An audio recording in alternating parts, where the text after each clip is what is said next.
Well, hello and welcome once again to the DCL podcast, where we're inviting you to sit back, relax, and we'll be on our way shortly.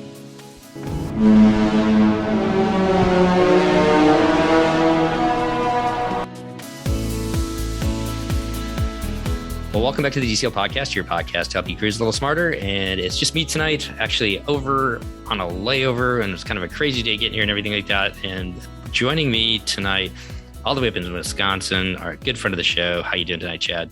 I am good, Steve. How are you? Aloha. Aloha, exactly. Over in Honolulu. Thanks for putting up. It was like kind of a madhouse trying to get through traffic at 4:00 in the afternoon to try and actually make it before you go to bed in Wisconsin. And it's been a long couple of days of travel. We can touch on that, but it was a bit crazy trying to get home off the ship for sure. So we are going to touch on the Dream. You guys were able to finally make it down there, do a 3-day sailing on the Disney Dream. It was a Halloween on the high seas sailing. This could be a little bit different. We're just going to talk tonight and not have like a script or anything like that. Kind of get your and your family's kind of impressions of the Dream, and then talk about some Halloween stuff as well. The Wish. The Wish. See, did I say Dream the whole time? You said Dream 3 times. Oh my God! All right, we can start that over. No, that's all good, man. See, this is where you get sometimes. This is as far as it goes. So we're going to talk about the Wish and Halloween on the high seas, and you finally get to go on or down in Port Canaveral. So let's just jump into it. What made you guys book this cruise, and where'd you guys stay ahead of time? Yeah, so a couple of reasons for us for this cruise. Number one reason was the Wish, right? So it's been a draw for, was it 2 years since they announced the ship, and all the excitement sort of building for it, to see the building process, watching it through the Meyer Werft webcam for so long, as you know that I stalk from time to time. I'm stalking it right now for the Treasure, trying to find any clues that they might be moving some pieces in place or something like that. But the Wish was the big draw for us for this one, and trying to figure out where we could fit it in. It's my kids now are getting into they're both in high school now, so it's harder to pull them away for longer cruises during when school is in and things like that. So for us, it was the thing that fit the best was we found a week where they had a Friday off, and we were able to try and get down to try and do a weekend cruise on the Wish.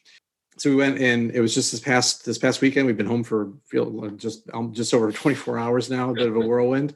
But pre-cruise, we flew down on Wednesday night. Actually, normally we're super early flyers in the morning, but because of flight times and prices and schedules and stuff like that, it was actually worked out better for us to fly down on Wednesday night. And for the first time, we actually stayed at that Hyatt at the airport. So we got in at it was about 10:30 or so at night, got to our room. I think it was about the furthest room possibly away from they asked me when I checked in, they're like, well, do you care what floor you're on? I'm like, I don't know, give me a higher floor.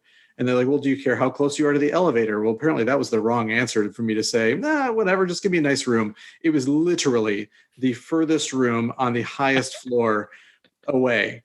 And the carpet is a bit spongy, so it was hard to drag our suitcases across. They didn't roll very nicely on that thing. It was a lot of work getting to and from that room, but it was convenient because it was there at the airport. So we stayed there on Wednesday night, and then Thursday morning kind of got up, went down. This is the nice part. We were sitting in the airport at the airport Starbucks in the morning, trying to pick up a few breakfast items and some coffee and stuff like that. And I'm standing there. I don't have any luggage. This is the first time I've ever been in an airport. I'm not actually flying anywhere. So I felt like I was just kind of hanging out at the airport for the day, getting my snacks. I felt like I was getting weird looks at me because I'm wearing my Hawaiian Mandalorian shirt, because that was partly because I was trying to get in the mood, because we were heading over to the Polynesian to stay for the day. So we were there for the overnight on Wednesday. Thursday morning, got up, took an Uber over to the Polynesian, and then spent the day over there. So that was a really a fun pre-cruise stay for sure. The Polynesian was a resort that we'd wanted to stay at for a while. So when we bought into DVC a couple of years ago, it was one of the places I said, hey, listen, this is a place I got to go and check out. It's a place that I was never, I frankly probably would have never paid for the cash for that type of a room. But with DVC points, and as someone says, points are fun. You spend your points over at the Polynesian. We hung out there in the afternoon by the pool for a few hours. Got some snacks and stuff for lunch because we kind of had a little bit of a late breakfast. In the evening, we took the monorail over to the Magic Kingdom, and then from the Magic Kingdom took a boat over to the Wilderness Lodge. and had our first dining experience over at Geyser Point. So a ton of fun. Loved the place. The bison burger lived up to the billing. I was a little afraid to be disappointed by it with all the hype that it's gotten over the years, but we loved it. And then went back to the Polynesian with the intent of going down to the beach to see the fireworks from across the lagoon. And we were all super tired and fell asleep at like 9:00, and that was that. Missed the whole thing. Yeah, missed the whole thing. We heard the booms coming from outside, and I think I've been conditioned to Disney Cruise Line fireworks that they're over really quickly. So we started hearing the booms, and we kind of looked out the balcony window to see if we could see them, and we couldn't really see anything. So I was like, forget it. We've already missed it. Let's just get back in bed. Well, then the booms kept going for probably another 5 minutes. I easily could have walked down to the end of the hallway and just probably watched it from kind of the end of where the Tokelau building and stuff is. But again, I didn't think that I by the time I started hearing them, I figured we'd missed it, and that was it. But realistically, I probably should have gotten up and gone to take a look at it. But oh well, next time, I guess. There you go. It's always the next time with DVC, which is the best thing about it. I love that boat ride across Bay Lake and the Seven Seas Lagoon too. So I love being out there. We took the boat back both ways from the Wilderness Lodge over to Magic Kingdom, and then the boat back, because it felt like that was a more direct route. So as long as we felt like the boat was coming quickly, that seemed like that was probably an easier stop. But we wound up actually having to go stop over at the Grand Floridian first, and then they took us over. So it was like sort of a two-stopper kind of on the way back. Whether it was faster or not, I don't know, but it's fun. We called it our first Disney cruise of the weekend. So there you go. It's just fun to be on the water. Well, let's talk about this cruise. And to your point, Chad has stalked Meyer Werft. He's like our man on the ground, trying to keep up with what's going on with the ships over there. So I know that you're really interested to finally get on the Wish after all the time you've spent, watching her get built online. Booking this cruise a little bit later, were you able to book anything ahead of time? Yeah, so this was booked really late for us. I want to say we were just outside of 60 days, because part of the reason was we were actually booked to go on the Wish in January, but then come to find out that my son had a school event that's going to be happening that weekend that isn't necessarily mandatory, but it'd be sort of frowned upon to sort of miss out on.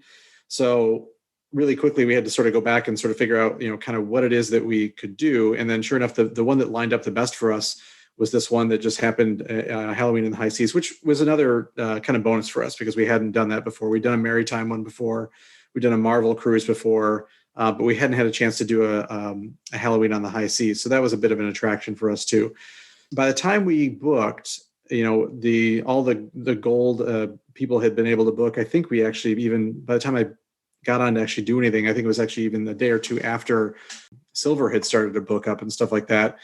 Given it was only a 3-day cruise, we honestly didn't want to book much of anything. We were trying to sort of keep ourselves open. I've learned the hard way in the past that overscheduling my family doesn't end well. So it was one of those things of knowing that we were only going to have realistically 2.5 days on this ship, that we purposely didn't book anything. So this was the first cruise I'm pretty sure that we haven't booked mixology or any beverage classes at all. We didn't do Palo because we wanted to be able to sort of experience each of the 3 new dining rooms. Yeah, it was we didn't book any of the princess meet and greets or any of that sort of stuff. My kids have outgrown, frankly, a lot of that stuff anyway, and just aren't super interested. And we just really let the days sort of come to us as we were able to sort of take them on. So it's sort of, let's do what we want when we want and be flexible with stuff. At one point, I thought we might maybe try to rent some snorkel stuff or something on the island. And we can touch on this, but we only spent 3 hours on the island. We were back on the ship by noon. It was one of those things that we were purposely trying to leave ourselves really flexible to be able to sort of do what we wanted as things sort of appeared to us to be able to do. And as kind of Liz talked on this on the last podcast that came out, and yours will come out right after that, is, there's just so many new things to experience on this ship, in all honesty. I mean, we're even going on the Wonder hopefully this week, and we had a wine tasting booked. And I was talking to Ottawa, I was just like, you know what? We're only on it for 2.5 days. We've done the wine tasting before. Let's hang out in the morning. She's going to get a massage and stuff like that. And let's just let the day come as it goes. And so, especially on a new ship like the Wish, with so many things that you haven't experienced before, I think that's like the perfect way to do it. Yeah, it's and we can, we'll kind of get to this, but these 3-night cruises, we've done one before. My wife and I did one as an anniversary trip on the Dream back in 2019, I think it was. On the Dream, and Liz touched on this a little bit too, about being familiar with the ship, allowing you to do sort of what you're used to and what you know, and then sort of skip the parts that maybe you don't necessarily want to get to. On a 3-night cruise on a new ship that you've never been on, and everything is new, you feel like you're racing to get stuff done. And one of the pieces of advice that I always give to first time cruisers is don't try to do everything, because you're not going to be able to do it. And you're going to put all this pressure on yourself to go and be able to experience everything. And you're not going to get much of a vacation out of it. I even found myself falling into some of that trap on this trip, because it was like, all right, well, we want to go do this, we want to go do that, but we just had to let some stuff go because we couldn't get to it because there just wasn't the time to do it. Well, let's talk about the ship itself. We want to touch on Park Canaveral. I know you guys just sailed at a Park Canaveral before. Familiar with that? We've talked about that a lot. What was it like getting on the Disney Wish? Kind of, you've seen other people's videos, I know, and just hear other people talk about it. What was it like for you and your family getting on the Wish? I have to retrain myself to Grand Hall from Atrium. The ship is gorgeous, right? And you walk in and just I'm trying to think the word for it is probably grandeur. The grandeur of that atrium is absolutely a level up from what they've done on the previous ships. The staircase that sort of like wraps around the atrium is really, really cool. And frankly, a big upgrade, I think, from kind of what they had on the Dream and the Fantasy. It reminds me a lot of, and I know you've been on Norwegian breakaway style ships. They had a similar kind of layout in the middle of their ship, which was like an Ocean 6, 7, 8 Ocean Place or something like that, where it sort of allows you to sort of connect all those floors and stuff in that atrium area. It's the same thing within the Grand Hall. So really easy access up and around the thing. And they really tried to open it up by moving some of the stuff that used to be kind of on the main floor, whether it be guest services or some of these other things, and sort of putting them up in different areas and stuff like that. So that open area down on deck 3 was really, really felt like really wide, because it would go underneath kind of where those staircases and stuff were. As someone who's kind of a geek about the shipbuilding stuff and things like that, I thought some of the little artifacts that they had in some of the glass cases there, whether it be the replica of the bell, or some of the blocks, the stuff they had in there, or some of the diagrams and drawings and stuff that they had of kind of how they actually put the ship together and stuff like that. I thought that was really neat, and a really sort of big introduction to this new class of ship and sort of the building process and things like that for those that are really interested in it. I think I've heard a lot of people talk about how there isn't a lot of sort of maritime stuff to the ship in the way that there is on some of the other on the other ships. This is maybe that little taste of it, where you kind of get some of that maritime history or construction kind of stuff as a part of that. But walking into the ship, introducing the family, it was really, really cool, and always a really neat spectacle kind of as you enter into that big, grand area. And they put that history stuff kind of like over by 1923 too. So I think it kind of melds in with what, the history as you go to 1923 and kind of Walt and Roy and the whole Disney company from that era. I really appreciate it as well. Did I send you the pictures of, they actually built that or forged that bell at Meyer Werft right in the ground? Yeah, you did. I saw the video of that a while back. That was a really neat process. What they've been doing that way for 400 years or something like that. They said something like that. Yeah, they I don't understand. I'm not sure if I'm using the right words, but they like smelt it like right in the ground there. In the ground, just like they did it 400 years ago, which I think is kind of cool. Kind of a nice touch by the company there.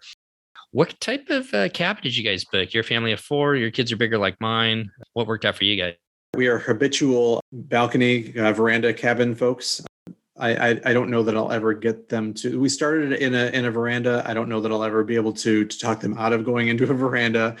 Our bread and butter on DCL is always that category 5B, 5C, usually kind of in that area. So usually it winds up being, midship or maybe slightly forward or aft on either decks 7, 8, or 9, kind of in that sort of range, depending on what ship we're on. In this case, we were on deck 7 in a Cinderella themed room. I think you had one as well not that long ago. We did. Cinderella themed room on deck 7, just in front of the forward elevators. Hardly felt a thing as far as we've had some past rooms where we were either really far forward or really far back. And when you'd come into port and those thrusters hit, it feels like your room is about to shake to pieces kind of stuff. didn't get any of that. Like I think at one point when we were coming into Nassau, I think I got a text from you, and it basically said something like, looking good or something like this. We were sailing into Nassau, and I was like, oh, we're here? Like, I had no idea that we were even arriving at that point.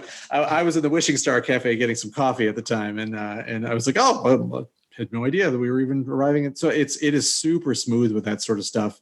I've been hearing a lot of reports about people saying that how smooth the Wish is compared to other ones. We had some definite rockiness on both the first night and last night. And again, I think it's that Florida Straits area that really hits you once you hit in is it like an international shipping lane or something like that.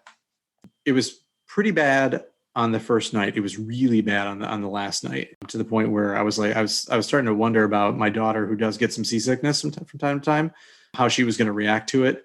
She was spending the evening in Vibe until about 2 a.m. and kind of with their last little bits of stuff. I was worried that she was going to wind up coming back to the room being super seasick, but she actually handled it okay. But yeah, so we were this is a long way around about our stateroom. But yeah, we were balcony cabin or veranda cabin, deck 7, just a little bit forward. Anything stand out? I mean, I know that we've talked about there's a little bit less, places to put things, but I really love the bathrooms in there. I love the nightlight in there. Yeah. So those are the pluses.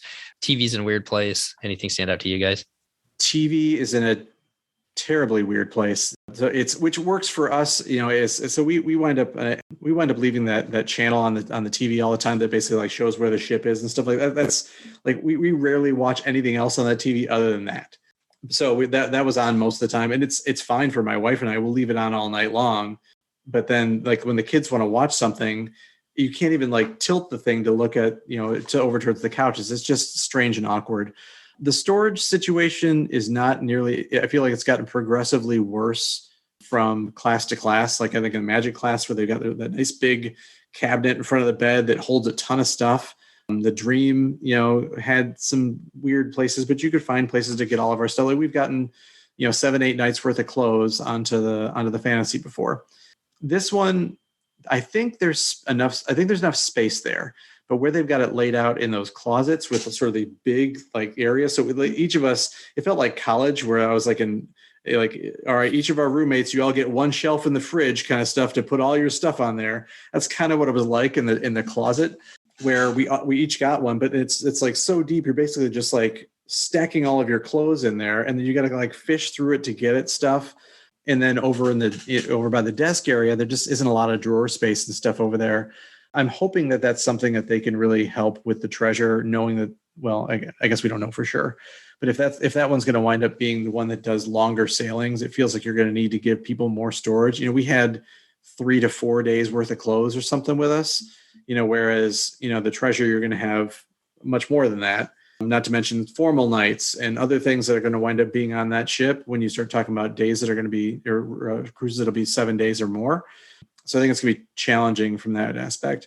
But the room is gorgeous. It's well appointed. I remember like when we walked in, people were kind of looking at stuff, and then you mentioned the bathrooms, and I mentioned the family. I was like, hey, the bathrooms are really nice. And literally they opened the door. They're all like, ooh, like there was like literal oohs and ahs coming out of them from the gorgeous new shower that's now glassed in instead of the curtain that's going to stick to you and stuff while you're showering. Yeah, I think the nightlight's a neat little touch.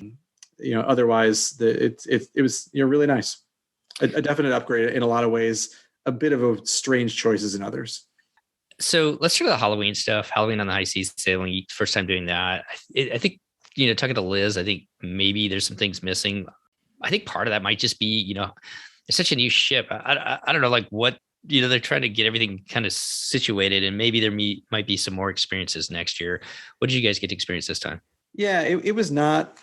Remember when we did the Christmas cruise, the Maritime cruise, the atrium is really decorated. Same thing with the Grand Hall. They've got really nice sort of fall appointments kind of around the banisters and things like that. Obviously, you've got the pumpkin tree rather than the Christmas tree that was on the when we were on the Maritime sailing. There isn't a lot of, I would say, over theming of the ship when it comes to that. The one thing I love on the Wish is that the windows, the porthole windows, have some really neat, almost like gold sort of stencil looking pictures of different characters, whereas on, at least what I've seen on some of the Dream and Fantasy and stuff, they have these big pumpkins that really block your view of being able to really look out those windows. These ones are really, really neat. You'd be walking along, you'd have like a Jafar or all these different sort of villains and stuff in the windows, but it didn't really obstruct your view in any way, which I thought was really well done. So there was some of that sort of stuff. They had night one, I'm pretty sure it was night one. They did the sort of pumpkin tree, and Liz talked a little bit about that, about kind of how the story for Boo the pumpkin tree is that it was, this is the tree that the pumpkin for Cinderella's carriage and stuff came from. And they've got those, I don't know what they call those it's like the wish players or whatever they are, where there's that stage in the lobby and they'll go through and do those, 1 minute reenactments of different Disney movies. We actually never got to see a chance to see them do that, but they were part of this show with sort of awakening the tree and stuff like that, which then sort of all lights up, and then the face lights up and the pumpkins all light up, and then those stay that way kind of throughout the cruise. So it makes for some really great, photo ops and things like that. Obviously, the way it's constructed with those sort of like ins and outs of the banisters on there, and they're not flat like they would be on the Dream and Fantasy, it makes for some weird abilities to look at it. So you might be here, but you might sort of be facing backwards almost, like towards the stage, whereas the tree is kind of over on the other side. So it leads to some strange sight lines for trying to be able to view stuff like that when the balcony is sort of curving away from the area that you want to go and look, if that makes any sense. But it gets packed, and we got to the point where it was really difficult for my family who are not super tall folks to be able to see kind of down there to what was going on, because they're trying to look down, and then if there's a bunch of people in front of you, you're not going to be able to see a whole lot. Whereas at least on the stage shows, they've got they've got funnel vision that's going to be able to sort of allow for you to be able to see things a little bit better. So it's challenging, and the problem is they only do that show once. And it was like, if you miss it, or if you don't get there super early to be able to see it, you're probably going to be out of luck and kind of miss a lot of that. So it was hard for us from where we were standing to catch a lot of it. So it wasn't until I listened to Liz retelling it, I was like, oh yeah, that's right. It was Cinderella's pumpkin. I forgot about that, because we were spending so much time just trying to figure out, okay, where can we see something? How do we, it was just hard to pay attention to a lot of that stuff. So that's what we actually saw, huh? Yeah, exactly. And then the other thing we went to was on night 3. We went to the stage show that was on the main pool deck, which was their, I don't think it was the Not So Scary party, but whatever the Halloween party was that they did with Mickey and friends, kind of a dance party kind of stuff. Mickey and the characters are all out there in their costumes, and there's kind of some singing and dancing and stuff going on. It was pretty short because it was in between the dinner seatings, so they kept it to that sort of like 20 to 25 minute kind of time frame. But it was fun, and it was one of those, we actually tried to get there a little bit earlier for that one, at least for our sailing, which was pretty close to full, if not totally full. I think I heard something in the neighborhood of 3,700 people on our sailing. So they're definitely back to sailing full at this point. It was one of those things of, if you waited until your app prompted you that with that sort of 15-minute warning before the event was going to happen, you were probably going to be late, because depending on where you are on that ship, by the time you get up there, it's basically go time. And so you want to almost really sort of set your either an alarm or something that, in advance of that. So you remember, okay, this is really when I need to start getting up there to really stake out a good spot, because it's going to get real difficult fast to be able to see anything. We kind of ran into that with the sail away party. We couldn't see a thing. We were way too far back. Similarly with the Pirates Rockin' Party, we were kind of like stuck behind some other people and stuff like that. I would really caution people to, if you're sailing full and it's something that's really important to you, really make it a point to try and get there at least 20 minutes early. Even with the stage shows and stuff like that, we went kind of very last minute, my son and I, for the Seize the Adventure, and we wound up having to go almost all the way to the front and all the way to the right, where there were some things we couldn't see from the stage to be able to see much of the show.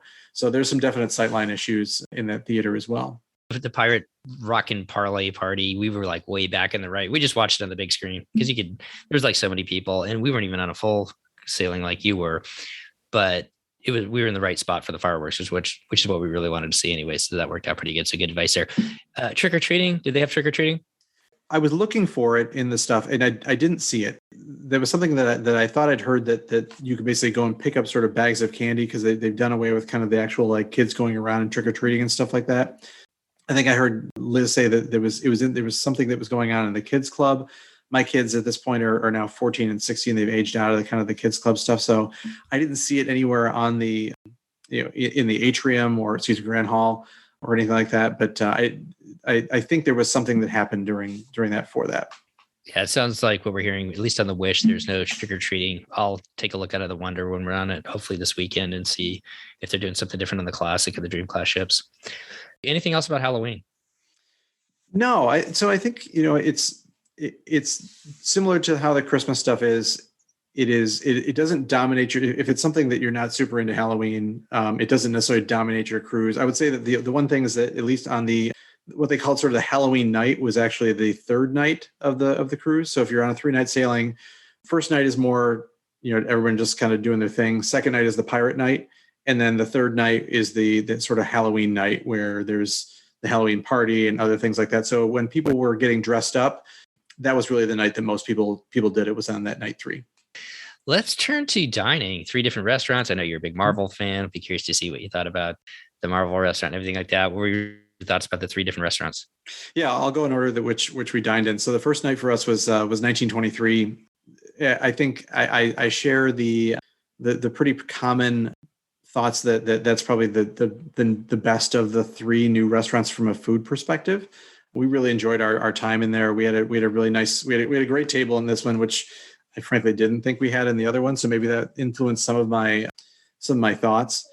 Really well themed. What I'd love to be able to do with 1923, frankly, is just look around the restaurant because there's so many cool showcases and stuff like that of Disney artwork and kind of production pieces that I almost wish that they would leave that open during the day.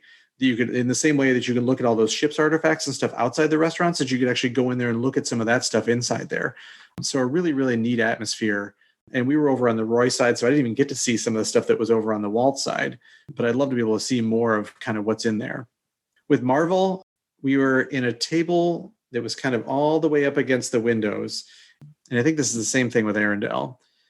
I don't know how much square footage they have allocated to these restaurants, but it sure feels like a whole lot less for the same amount of people, considering how tightly packed all of these things are. There is not a lot of space in between any, like the backs of chairs to backs of chairs. If you want to get out of your seat and you're all the way up against a wall or something like that, you've got to sort of shimmy out of your seat. And I'm not a big dude, right? So you got to shimmy out of your seat and sort of get your seat back in, and then sort of like scoot your way kind of sideways down the aisles. Sometimes they're really, really tightly packed. The Marvel show, I had low expectations for. I'm a Marvel guy, right? But I after what I'd heard from people, I had really, really low expectations for, and it over delivered for me. Ant-Man's fun. He's a fun character, right? And his little funny quips about like why he didn't stop Thanos and stuff like that, and some of the different things that he was talking about. He's like, hey, listen, I'm gonna nip this in the bud right now. Here's first of all, gross. So just he's a funny character. I wish there'd been more of that, and seeing some certain, I don't want to spoil it for people, but certain villains come back that I'm like, well, how is that guy still around? That was a little strange for me, but it's a fun show. There's a couple of other, obviously Ant-Man and the Wasp are the main 2, but then there's a couple of other fun Marvel characters that may be a surprise for folks. So I won't spoil who else is in those things. But it was a fun show. I actually really enjoyed my meal there. I know they've redone the menus since then. And I don't recall whether I ordered something that was new on there. I'd have to go back and look, but enjoyed our meal in there quite a bit. Arendelle was the one that I was looking the most forward to, strangely, as far as because I was like, oh, this is really unique. And I've really enjoyed Rapunzel's Royal Table, and I really enjoyed Tiana's place on the Wonder. And I remember talking with you and Chris one time, might have been one of my first times on the podcast about these sort of new shows and how this seemed like where they were going to really go with things on the new ships, and that they'd have these purpose-built venues that would really improve sight lines and not have, obstructions for people. And I will tell you that my table was awful. absolutely awful. And it honestly took the wind out of my sails almost immediately, where I didn't enjoy that restaurant at all. Now, first of all, I didn't have poll problems. Or at least I didn't have to look through a poll, but other people did, because I could see polls from where people like they did it right in their sightline for being able to see the show. What I had was I had to like say that I'm facing forward is like 12 o'clock, right? In order for me to look at the show, I had to like turn my chair all the way back around to the right, and I'm looking basically at 4 o'clock. And not only that, in between the stage and where my seat is that I'm looking all the way wrenched around, there's a busing station right there with servers like in there, like doing stuff and cleaning plates and stuff like that.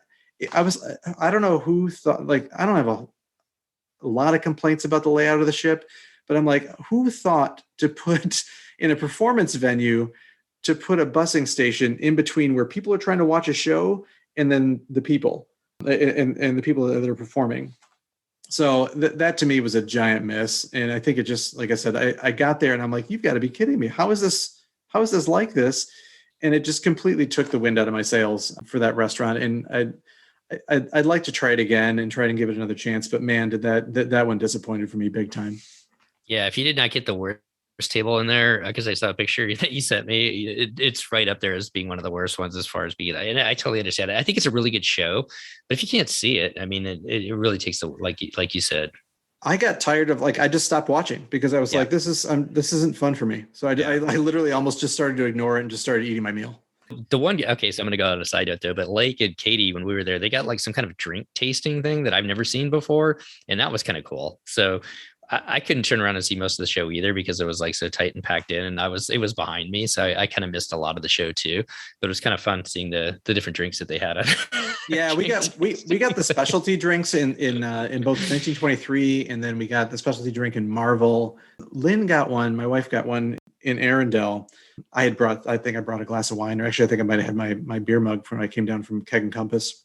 I didn't really need anything at that point, but I think there was some sort of like multi-drink something that came with Arendelle, which I thought was pretty neat. Yeah, it was like a beer, like some kind of whiskey, and I think like a wine and maybe a mixed drink or something like that. It was quite the spread. Well, that's too bad about Arendelle, but I think that hopefully you get a better table next time. I think you'll enjoy the show because it is a good show. But man, that was a rough way to do it. They sounded great. Couldn't see them. Well, let's run with the lounges then, because I know you and I both enjoy beer. I think they've kind of upped their, well, if they've got it on board, because they were a little bit short this summer on some of their selections. They had it in the menu, but they didn't necessarily have it. What were your overall thoughts of the different lounges? Do you have a favorite one? Of course, you got Keg and Compass, and then Star Wars Lounge. What were your thoughts? Yeah, we tried to hit them all as much as we could. So we spent a little time in the Bayou. Well, I mean, I'll kind of go into the orders of the ones that we spent the most time in. Probably spent our most time in Keg and Compass. Given kind of where our stateroom was on forward deck 7, it was like literally a quick, like a hop, skip, and a jump kind of down the stairs and through the elevator lobby right to Keg and Compass.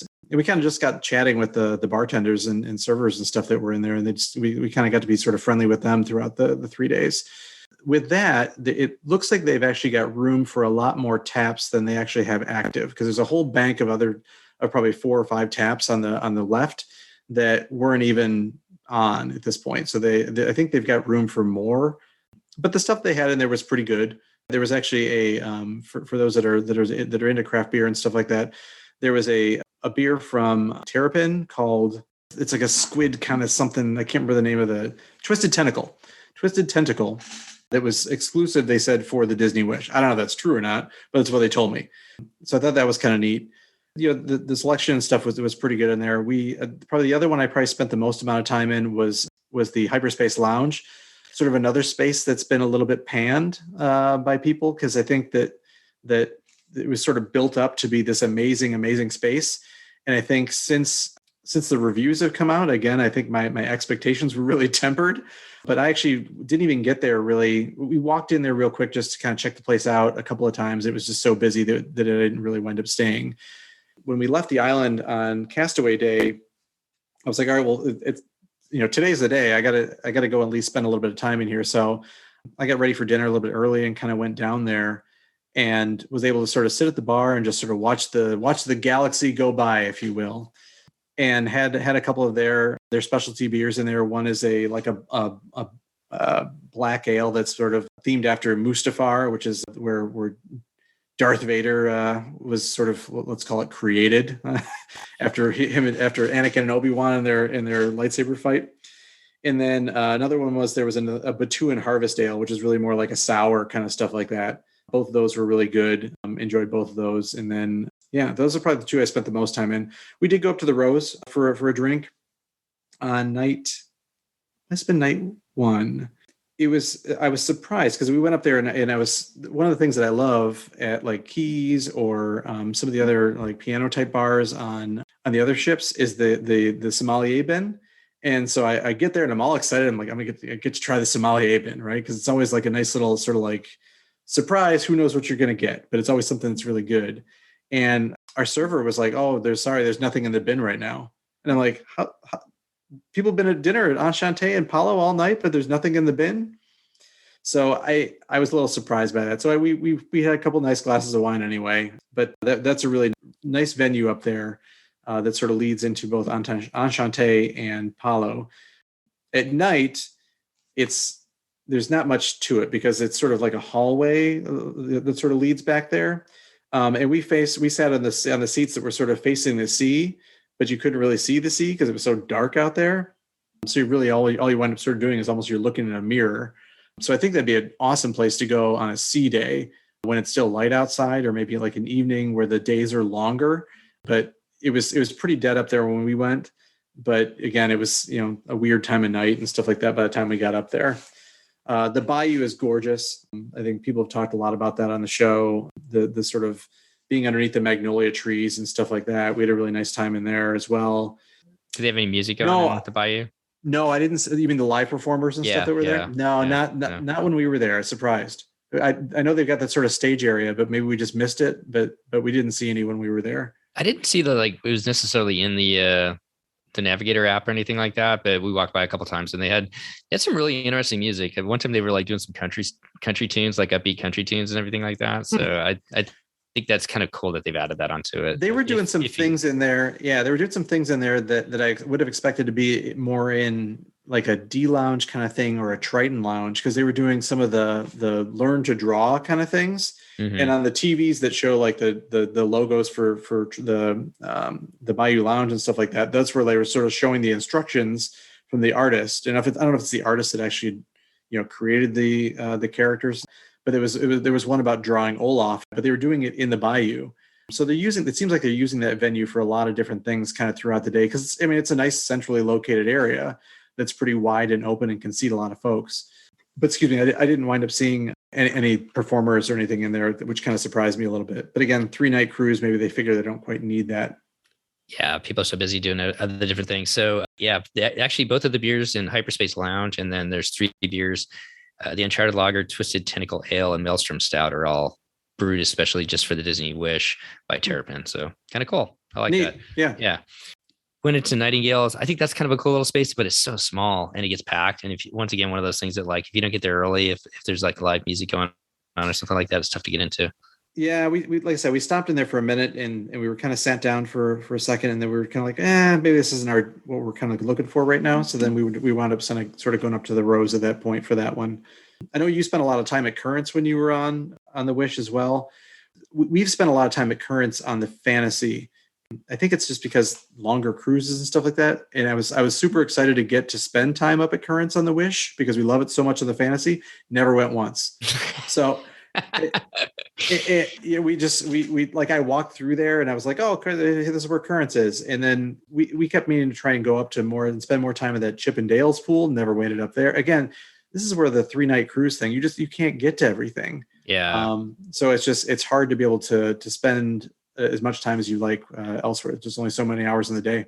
I think Currents worked for us just because it was in the summer. The weather was so nice by 11 o'clock at night. We're just kind of looking at that place where there's like an open space for there was 7, 8, or 9 of us at times, where you could all kind of actually talk and where there's not crowds of people around you or just noise from the bars or the lounges or something like that or something going on. So for us, it worked out really good just because it was warm and we didn't have the rocky seas that you did when we were across the Florida Strait. We got lucky. Yeah. There's some really nice, comfy furniture and stuff up there. That's a huge upgrade, I think, compared to the older ships at least. So it's really nice. I actually wound up, I went once up to the Cove Cafe area, which people have really, it's another area that I think has received a lot of heat from cruisers, especially those that have been on the other ships. We were kind of over in that area for a little bit, and then you're right, the furniture is a lot better. But then I wound up trying to find a space that was a little bit less crowded, and I wound up going upstairs. Unbeknownst to me, that's where the smoking area is, though. So I was like, oh, look at this nice area where there's nobody at. And all of a sudden I sat there and I was like, all right, I'm just going to chill out here. I'm going to read a magazine, kind of finish my drink and stuff like that. And all of a sudden, like, I started noticing like the sort of smell of smoke. And I turned around, I was like, oh man, this is why there's nobody here. So if you haven't been on the wish yet, before you turn the corner, right after you turn the corner at the back of the ship there's some stairs that go upstairs, and that's where the smoking area is. And then there's like just a little bar with the kind of like the infinity pool back there, which is kind of a small space. But I think that like once you actually get into the Cove Cafe itself, and you don't have to go back there, like for you going to the Wishing Star, there's like so many other coffee places that are easier to get to coming from your stateroom in the morning. But if you do venture back there, I think that like the actual space itself, when you go inside, is really nice. It's a pretty big space. I kept hearing about how much smaller it was than some of the other Cove cafes, and it didn't strike me as being that much smaller. Like the actual cafe area itself, the Cove area, like if you think about like from a block space in the aft area, that seems very small. When you start adding up all the other side areas, I think that's probably where the adult area is probably as large as any of the other ones. It just doesn't seem that way because of how it's laid out. It's a double-edged sword. It's sort of nice to have like spaces on the side like there where you just out look into the sea, but also part of the reason why I like the adult areas on the other ships is because like you don't have to be like right next to the pool, but you can be up above. You can kind of see what's kind of going on. If you feel like there's like you're kind of in the space where there's like stuff going on, if people are getting drinks or whatever else, and maybe somebody's jumping to the pool and people are talking and you're watching the sea go by and everything like that. And I think that's what I kind of miss about the adult area, because that type of space is really small. Yeah, I agree. I think the bar area over on the Dream and Fantasy is probably my favorite of the Cove bars. You're right. You're sort of like sitting there. It's almost like it's not quite a swim up bar, but it's sort of like a walk up bar, kind of like within a few inches of water, kind of stuff like that. It gives a little bit more of a sort of beach club kind of feel to it versus kind of what you get on the Wish. Were you able to go in the Aquamouse? Yeah, a couple times. So the first time, unfortunately, I only got to see the one show because we went on day 1 and then day 3. So we didn't wind up going day 2 to see the second show to it. The first time we went up there, and I think Liz actually even talked about this, the time to go, if you want to go and have no lines, is go at about, if you've got late dining, go at about 5:30 when all the folks that have main dining are basically getting ready to go to dinner. And then most of the people that are second dining are getting ready to go to the show. And we had no line at all. So we could have gone again and again and again. The problem was that night it was about 60 degrees and I did not want to go again. So once I was like, I'm done with this. We're like, my son and I were freezing after we got off that first ride. Yeah, that was that. What I'll say, and then I went again on day 3 with my wife. And for whatever reason, I felt like it went faster that second time. I knew what was coming, or I'm not sure, but that time was much nicer weather. But the line was longer, and I wasn't going to try and go again. I think for me, I probably, and I didn't expect to think this way, I think I kind of like the Aqua-Duck better. It's more of a ride, I guess. And I think Chris mentioned this on the show, the last show. It's probably longer because you have that sort of long, slow climb kind of up the escalator or whatever it is, where the show and stuff is going on. I couldn't tell you what the story is, and I did it twice. Like I literally have no idea like what they were talking about, or couldn't really didn't make any sort of story about it. I'm sure there's a thread that goes through there, but it's fun to watch Mickey and Minnie and the screens and stuff in there. But the actual ride part is really short. So it sort of like goes through that, big dark tunnel. There's only like one part that you can really even see the sea at all. And then it's kind of done. So I think for me, I'd probably would still prefer the Aqua-Duck over the Aquamouse, but I don't know. Maybe that's just a personal opinion. That's okay. I still like the Aqua Dunk the best, to be completely honest, because I think I love that free fall. And if that ride could just be like about 10 seconds longer, I'm not sure how they do that, but I wish you had like a little bit longer like slide after you did that free fall. They should get a thing at the end of the Aqua Dunk, or a little escalator thing that gives you a little Mickey and Minnie show on the way back up, and you dunk you back again. I don't know. There you go. There you go. Get it right it twice or something like that, because I love that drop. So anything else about the pool deck stand out? I know your kids probably weren't early in the pools or anything like that, were they? Or did they? No, they honestly, I don't think any of us went into any of the pools at any point. I will say that the design of the pool deck to me is both smarter and dumber at the exact same time. I think it's the genius of the pool deck is that if they need to, which we saw on a couple of occasions, to shut down a pool because of foreign objects, let's call it, that they don't have to then take the entire pool set down, right? They take one down, they clean it, they get it back up and running and stuff like that. Meanwhile, there are 6 or 7 other pools that the kids can go in and play in and stuff like that. So to me, that is the absolute genius of those pools. I love the layout where they've got sort of those waterfalls and some of those tiered ones and stuff like that. I think the amount of stairs on this ship are unreal. Like it reminds me of like when it like some of the Freedom class ships on Royal Caribbean, where you'd sort of have like this sort of tiered seating kind of down to the main pool deck and stuff like that, almost like an arena where there's, you know, all these different things. There was that show from a couple of weeks ago where I can't remember her name, but she was mentioning about the accessibility cruising and stuff like that, which I thought was really a fantastic listen, because it's something that I haven't necessarily had to consider with our family. And I know there are lift chairs that will take you from deck to deck, but they sure would not make it easy for someone who's in a wheelchair to move around the ship in certain areas of the ship. That feels like a little bit of a miss for me, because given the, you know, Disney's priorities with inclusivity and stuff like that, it feels like it's just a little bit of a step backwards for everyone to enjoy those pool decks in the same way that others can. Yeah, Vanessa and Andrew, they kind of rolled with it, but I'm with you. I think like it seems like it's a lot of work to be able to go and enjoy something because of the added stairs and everything else. Let's talk about the pirate parlay party quick. So I loved. Did you listen to what Liz had to say? Did you enjoy it as much as Liz did? I did enjoy it. I worry about the pirate parlay party and who it's for, though. So it's for us, right? This is one of those things of that's kind of what it was. In yours and Lynn's sort of kind of wheelhouse, because it was Anawik and I. Yeah, totally. it's totally in our wheelhouse, but I wonder, like, if, you know, whether the kids are responding to it in the same way that those of us that are in our 40s and 50s seem to love, because, you know, the music hits right in our wheelhouse from our youth. And it's fun, and it's totally. I think one of the things I like about the ship the most is all the new experiences, right? And it's not the same from ship to ship, and I don't want it to be. And as much as I sort of panned on a couple of things that are new and stuff like that, I love the fact that we have it and that it's new, and that there's something different that'll draw you from ship to ship to ship. So I'm glad that they didn't just repeat the pirate party, the Jack Sparrow party from the Dream and Fantasy, in the same way that, you know, they didn't repeat on the Dream and Fantasy what they'd done on the Magic. So I think this is a neat addition to it. I think for adults, it's an awesome sort of like mishmash of like your youth with you know, 80s rock music, and then your youth with Disney characters and theming and stuff like that. And there's like all this sort of cool mishmash of stuff. It's a lot of fun. Again, we had some sightline issues with being able to see it, because again, we got there late. It seems like it'd be our theme for the entire cruise is we're getting there someplace just a little bit too late to get a great spot, but a lot of fun. The one thing that I didn't quite get, again, maybe it was kind of how we were watching the show, was it was hard to figure, like, all of a sudden, and again, I don't want to spoil it, but a very common character for Pirate Night shows up kind of at the end, and then all of a sudden it's just fireworks. But I couldn't figure out like what it was that set off the fireworks. What happened? Yeah, like why are there fireworks now? Like with the pirate party on the Pirates in the Caribbean show on the Dream and Fantasy, it's a little bit more connected for why the fireworks start to go off.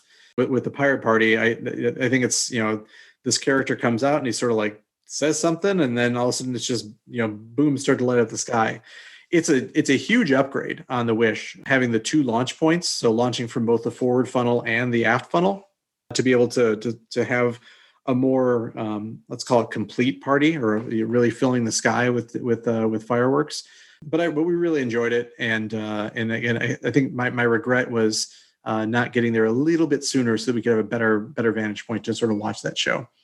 There is a loose storyline, and I think the only reason why I knew it was kind of going on was because I was sending it to Chris, and she'd seen it before, and she's better with storylines than I am, so she was kind of telling me what was kind of going on, so I kind of expected it. But to your point, it's because the music's kind of going on, and then they're talking about it. Well, the music's playing, so as they're talking, as the music's playing at times, it's kind of hard to follow that storyline along. So, yeah.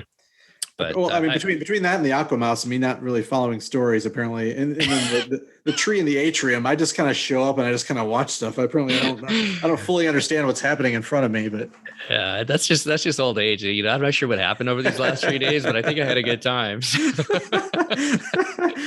Anyways, well, anything else that we haven't touched on that you wanted to talk about with the Wish or the Sailing Chat?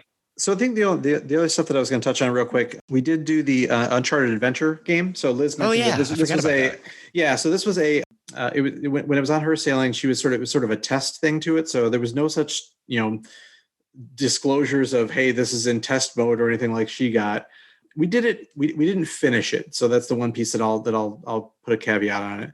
But my son and I kind of went around and did it. And the way that he sort of laid it out for me is apparently there's sort of 4 different missions that you need to do to sort of be able to get to the end.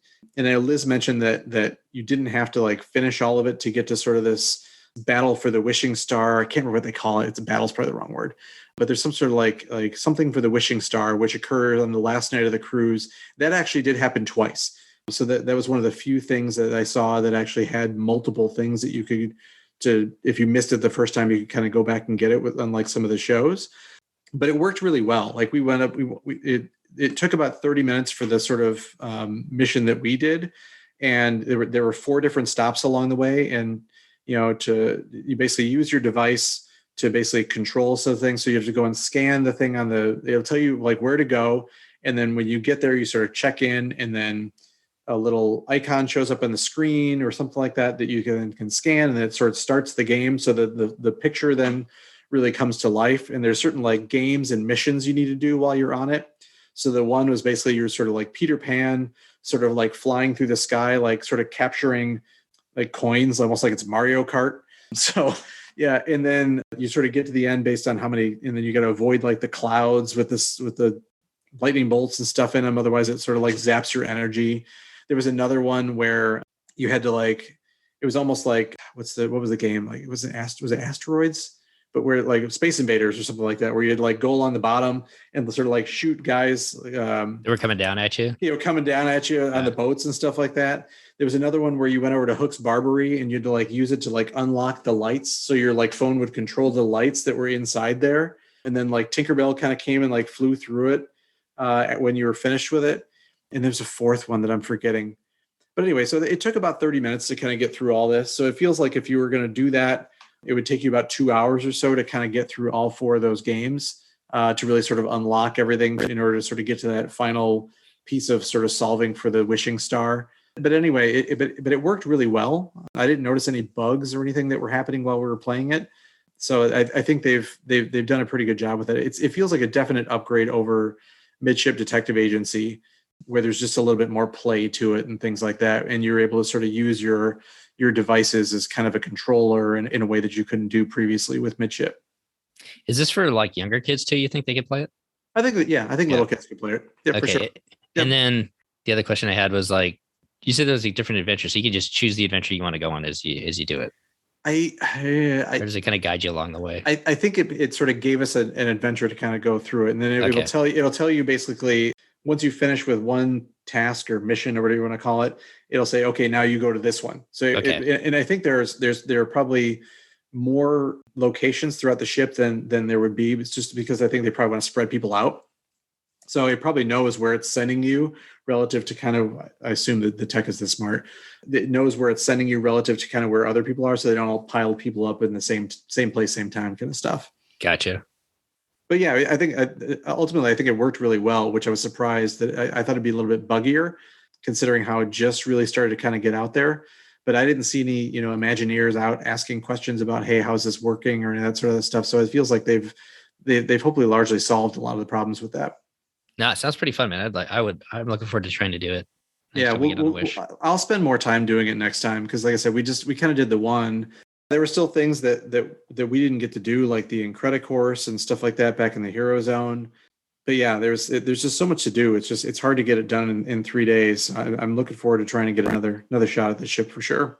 We were lucky we did a 4-day, so we had that full sea day too to kind of experience a lot of the stuff, and we still didn't do it. And they didn't even have the game to be able to play because it wasn't even going by the time we were there. So there's just, like you said, there's just so many different things to do. Yeah, we really treated Nassau we never got off the ship in Nassau. I know we didn't really talk about port adventures or much of that stuff, but we got off at Castaway for a couple of hours. But we really tried to really spend as much time as we could on the ship to try and maximize our time there and sort of try to see everything. Mm-hmm. But sometimes there's time available. Sometimes you just don't want to do something. So we would sit there and we'd watch 2 hours of watching The Lion King on Funnel Vision instead, because there's only so much chasing around you want to do on vacation. So we'd do that for a little bit, and then we'd be like, all right, well, now I'm going to go do this. And we do something a little more active. So sometimes we did the things that we love to do, like Funnel Vision, and sometimes we were trying new things. It just depended on kind of what the schedule was. I think this ship is I think it's perfect for what it does. I think it's perfect for the 3 and 4 days. And there's so much entertainment on there that you're not going to be bored whatsoever. I have a hard time seeing it being put on a 7-day cruise or something longer right now. Maybe if they change some things up on it, but I think for what it does, I think it's perfect for these 3 and 4 day cruises. Like you mentioned, all the entertainment and stuff on there. We only meant to the very first show, the Seize the Adventure. We never made it to Little Mermaid. We never made it to Aladdin. It was one of those things because we have second dining, and part of the reason we like second dining is because we don't want to be rushed to be someplace so early. And it was similarly with the show. It's like, all right, well, it's either getting rushed to go to dinner or rushed to go to the show. So we just started skipping the shows. And my son and I went to the Seize the Adventure because it didn't start till 6:30. So there's enough time for us to kind of get ready. And it's short because it's only 25, 30 minutes or whatever it is. But all those other shows started at 6 o'clock. We were nowhere near ready to go. So we just skipped them. You might enjoy the cruise just like you said, or it's your vacation too as well. So, I mean, you can, but some people they're going to want to rush in and do all of it and see all of it too. So, yep, for sure. There's something for everybody. Exactly. So kind of final thoughts, Chad, about this sailing at Halloween on the High Seas, just the Disney Wish in general. Any advice also that you might give others? I know we kind of talked about some of the things, don't try and do everything, even though you want to do everything, but what are your final thoughts overall? Yeah, that's my number one advice is don't try to do everything and buy yourself a placeholder because you're probably going back. So I think the ship is gorgeous. First of all, the experiences that they've dreamed up and brought to this ship are unique and fun. I'm looking forward to try and get another chance to try and do it again, and knowing kind of what we experienced this time, so we don't necessarily feel hopefully as rushed the second time around. Hopefully a 4-night, maybe a back-to-back. We'll have to figure it out sometime. What is next for you guys? What do you guys got planned? I don't even know. Yeah, so we've been really doing a lot of cruises over the last few years, and now we're taking a break. So it's our next family adventure. The big one is going to wind up being we're going to go to Aulani next year. So that's the big thing for us, kind of coming up in 2023, probably sometime over the summer, and then summer after that, really for us is probably going to be a Europe trip. So that might be our opportunity for our next sailing. But we've got now a new placeholder burning in our pockets, so who knows what we may book between now and then, because I had a daughter who just turned 16, who finally really just spent time in Vibe for the first time and getting to know other kids in there and the counselors. She really kind of came out of her shell on this cruise in a way that she hasn't in the past. She's hoping that she can sail again before she ages out of Vibe, because she had such a great time with those counselors and then the other kids on the Vibe. I think if you can get that European one in before she turns 18 would be the one to do, because those sailings for whatever reason, I think are just magical for the kids to be able to meet up with other people. Yeah, I'm anxiously waiting to see what the itineraries look like when they come out for summer 2024, which I think should be next, hopefully 4 or 5 months. I don't know. Yeah, I think like March timeframe or something like that. Maybe a little February or something like that, because we're kind of looking at the same thing. So let me know what you're thinking about for 2024, because we're we're definitely going to do a European sailing again in 2024. So I'll let you know. All right. Well, Chad, thank you so much for your time and talking a little Halloween on the high seas and talking about the Disney Dream. Wish, kidding. I can't believe I said that. That's what happens when you're like rushing all over today. So, but no, seriously, thank you so much for all you do for our podcast. Really do appreciate that. And thank you so much for taking the time tonight to talk about your guys' latest sailing. I mean, you've been back 24 hours and already talking about it. So I really do appreciate it. No, my pleasure. You know, I love talking about this stuff. So and love coming out with you guys. Well, all the best. We will be in touch, I know, and we'll have you. We need to put together another trivia show. I'm going to get some trivia stuff, hopefully on the Wonder, and we'll get another trivia show going. You know, that was actually something that's another favorite activity of ours on DCL. Didn't go to one trivia. Didn't make it. No idea. Yeah, just I think the theme of the 3 nights is had enough time. Need more time. Exactly. So, all right, Chad. All the best to you and your family as we head into. I guess we finish up the spooky season and on into the holidays, which happens here in like 5 days. Hard to believe. Well, all the best to you, and we'll be in touch soon. Thanks again, Chad, and we'll talk to you soon. Thanks, Steve. Well, that's going to wrap up our show today. Once again, I really want to thank Chad for coming on and sharing his and his family's sailing as they sailed on the beautiful Disney Wish for the first time, featuring a Halloween on the high seas sailing. And Halloween is right around the corner, just a couple days. We want to wish all of you out there who are going to be out trick-or-treating with your little ones, just have a safe and wonderful time out there. As always, we'd like to give a huge shout out to our Patreon supporters who help bring this show to you each week, ad-free. If you'd like to find out more ways that you can support our show, our podcast, you can go over to patreon.com/DCL podcast and find out all the information there. We'd also like to give a huge shout out to each and every one of you who've taken time to give us a 5-star review. It helps us get a little bit better known in the Disney cruising, the Disney podcasting, the cruising podcasting community, and helps other people find this show as well. Well, with the snap of some fingers, November 1st, we are going to be seeing a lot of holiday sailing stuff, a lot of holiday season stuff is already coming up in the stores. Chris and Christy and I will be back. We'll be doing an overview of the Very Maritime sailings, which Disney offers here in November, and also bringing you lots of different content from others who are sailing on those sailings as well, so you can get you and your family prepared if you've got one a little bit later on, or thinking about it next year of joining Disney Cruise Line during the holiday season. Well, between now and our next show, if you are heading out on a cruise, heading down to the parks, heading out at Adventures by Disney, are getting ready for Wine and Dine Weekend or Marathon Weekend, which is coming fast in January. On behalf of myself, Steve, Christy, and Chris, all of us here at the DCL Podcast, we want to wish you to be well, enjoy time with family and friends, and we'll see you next time on the DCL Podcast. The DCL Podcast is not affiliated with the Disney Cruise Line, Walt Disney Company, Adventures by Disney, or Run Disney. All of the opinions expressed on our shows are those of the hosts and the guests who appear on the show. If you have any questions about any of these products, please contact the Walt Disney Company.